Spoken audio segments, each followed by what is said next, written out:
નમસ્કાર મિત્રો, VN Gujarati YouTube channel તમારું સ્વાગત છે। મિત્રો, દેશ અને દુનિયાની તમામ તાજા ખબર સૌથી પહેલાં જાણવા માટે અત્યારે ચેનલ સબસ્ક્રાઇબ કરી લેજો।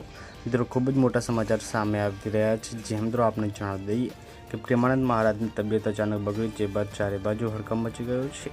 આપણે જણાવી દઈએ કે પ્રેમાનંદ મહારાજની મિત્રો તબિયત બગડી છે। ભાવુક બીમારીના કારણે પદયાત્રા રદ થતા સંત જે પ્રેમ મહારાજ ભાવુક થયા છે। તેમણે ભક્તોને સંદેશ આપતા કહ્યું કે હું તમને મળું કે ન મળું, હું હંમેશા તમારા દિલમાં રહીશ। તબિયત બગડવાના લીધે છેલ્લા થોડા દિવસોથી તેમની રાત્રિ પદયાત્રા બંધ છે। આ સમાચારથી લાખો ભક્તો ચિંતિત છે અને તેમને ઝડપથી સ્વાસ્થ્ય લાભ માટે પ્રાર્થના કરી રહ્યા છે। ત્યારે મિત્રો, હાલમાં આ વિડીયો ખૂબ જ ઝડપથી વાયરલ થઈ રહ્યો છે। તો મિત્રો, ખૂબ જ મોટા સમાચાર સામે આવી રહ્યા છે કે મિત્રો, હાલમાં પ્રેમાનંદ મહારાજની તબિયત બગડેલી છે। તો મિત્રો, આપણે બધા પ્રાર્થના કરીએ કે તેઓ જલ્દી જ ઠીક થઈ જાય। મળીએ નવી માહિતી નવા વિડીયોમાં, ત્યાં સુધી બાય બાય, ધન્યવાદ, જય હિન્દ, જય ભારત।